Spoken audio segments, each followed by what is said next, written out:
Eu tenho uma pergunta para fazer para ele sobre comunicação, mas antes disso, eu queria te fazer uma pergunta que é super interessante, que a gente fala, poxa, muitas vezes você é vítima, inclusive, dessa herança cultural que você recebe, principalmente no seu ambiente familiar, e repete hábitos e costumes muito, assim, como você mesmo disse, no Congo, o estupro é algo estimulado, então as pessoas tendem a repetir isso como se fosse algo normal. Isso não é algo bacana.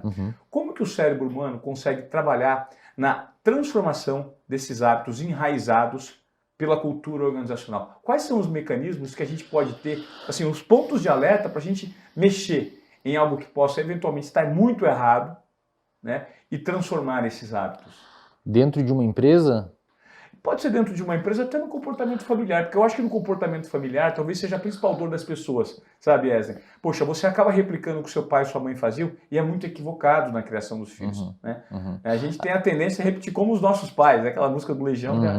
Da Elis Regina, como os nossos pais, né? Ó, eu não vejo uma forma, Ivan, e às vezes essas minhas falas podem parecer, para algumas pessoas isso pode ser um pouco desagradável, mas eu preciso informá-los. Eu não posso falar só o que vocês querem ouvir, mas o que vocês precisam ouvir. Claro.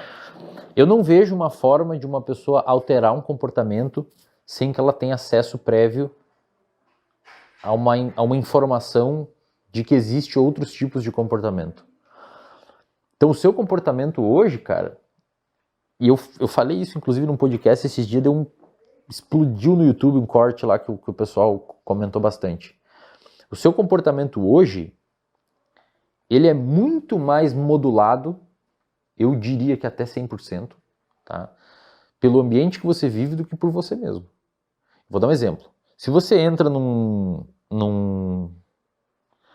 se você entra numa sala quente, digamos que você está num lugar e você entrou numa sala quente, começou a ficar muito calor nessa sala e você pediu para ligar o ar-condicionado para a temperatura ficar mais gostosa na sala.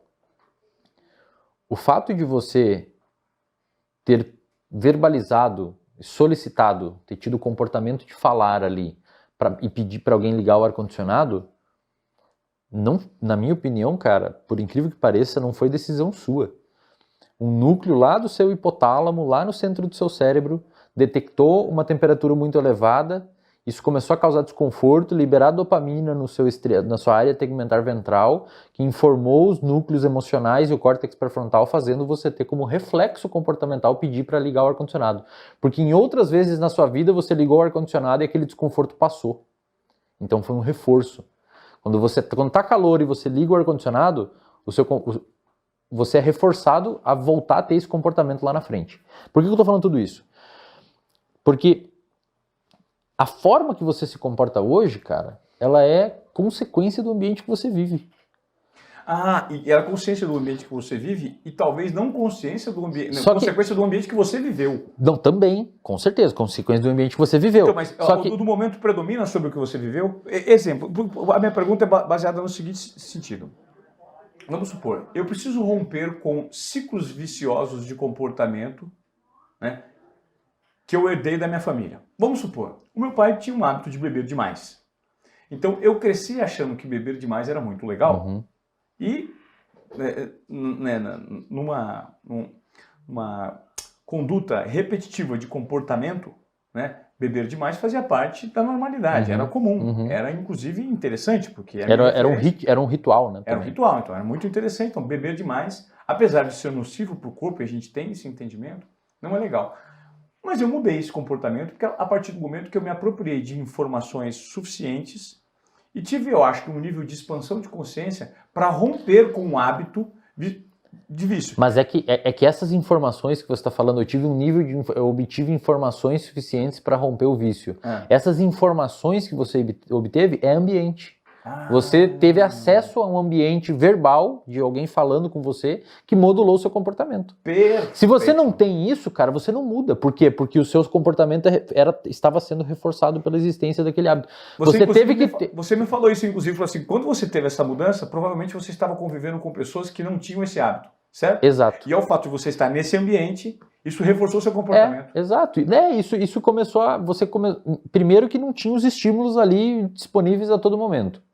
Segundo, que por vezes as pessoas que você começou a conviver que não fazem consumo de álcool podem achar desagradável consumir álcool em excesso.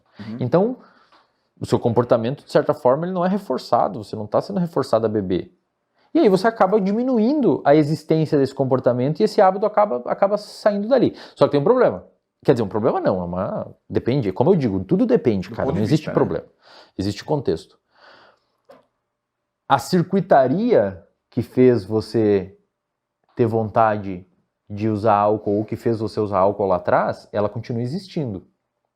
Então, se em algum momento você se expor a esse tipo de estímulo e esse ambiente de novo, volta. Perfeito. Vício, eu sempre digo pra galera, qualquer dependência comportamental ou química é crônico. Tem um estudo bem interessante que os caras fizeram, que você pega um camundongo e você vicia ele numa substância tipo álcool ou cocaína, alguma substância muito dopaminérgica. Sim. Você fica 2 anos sem apresentar aquela droga para o animal, e detalhe, um camundongo vive 2 anos e meio. Então, 2 anos para um camundongo seria 70 anos para um humano. Perfeito. Uma vida toda, literalmente, para o animal sem apresentar ele a droga. Depois você apresenta a droga, ele volta, ele quer aquilo como se não tivesse existido esses 2 anos sem a droga.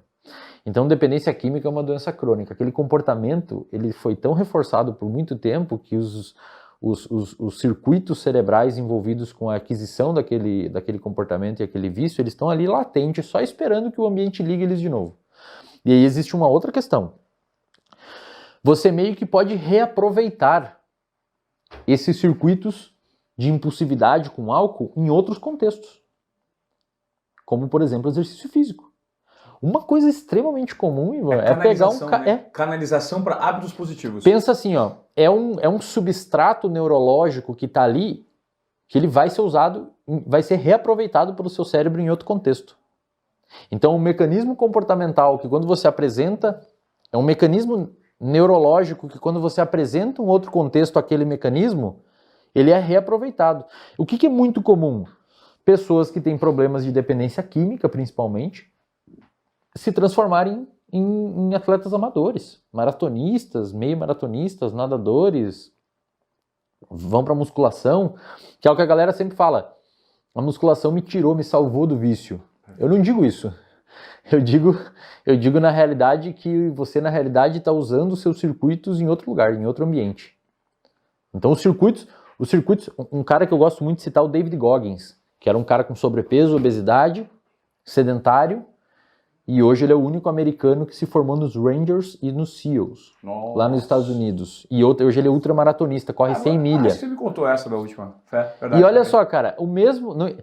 Não existe um neurotransmissor novo que o cérebro dele criou. Ah, vamos criar aqui o neurotransmissor Ivamoré. É um novo neurotransmissor que o cérebro... Uma genética nova. É o mesmo cérebro. Só que está operando, aqueles mesmos circuitos estão operando em um outro lugar. É tipo você ter uma Ferrari que estava andando numa estrada de chão, batido, e agora está andando num asfalto. É o mesmo mecanismo em ambientes diferentes. Então isso que as pessoas têm que entender. Não é que a musculação salvou você, ou a corrida salvou você do vício. Na realidade, você apenas começou a obter recompensas em um outro contexto e o seu cérebro meio que usou aquela predisposição à impulsividade que você tem de uma forma mais adaptativa, num contexto mais adaptativo. Mas o circuito é o mesmo. É por isso que você vê, por exemplo, ultramaratonistas correndo com bolha no pé, todo assado, desnutrido, dói, cara, os caras correm 100 km, dói, o corpo dói, o joelho tá uma bola, os caras de Ironman, o pé fica gigante, aquilo machuca eles, mas eles continuam fazendo, porque é um comportamento compulsivo, mesmo doendo, você continua fazendo, mesma coisa que um usuário de droga. Então, para mim, os sistemas são os mesmos, só que o ambiente direcionou, exatamente. E aí, olha que interessante, existe um outro contexto que consegue salvar muitas pessoas do vício e que na realidade é como se fosse o esporte, é uma troca, é religião. Perfeito. A religião é uma reutilização daqueles sistemas pré-estabelecidos em hábitos ruins, agora em hábito bom. Você vai a um lugar, você é reforçado lá, as pessoas falam que você está muito bem, que você está bonito, você usa as mesmas roupas, faz os mesmos cumprimentos. As pessoas lá reforçam, conversam com você, escutam você. Então, no ambiente maléfico e deletério que você tinha do vício, Você falava, ninguém te ouvia, então você começou a parar de falar, porque ninguém te escuta. Então o seu comportamento não foi reforçado. Quando você vai na igreja, as pessoas te escutam, ficam olhando no seu olho, então socialmente você é aceito, isso aumenta a probabilidade de você voltar lá. Então, eu sei que é difícil para algumas pessoas ouvir isso, mas não é que a religião salvou você do vício, você apenas trocou. Você direcionou o mesmo sistema operando num ambiente distinto. E não tem problema nenhum, tá? Não estou dizendo que isso é ruim, tá? Se está adaptativo, lindo. Perfeito.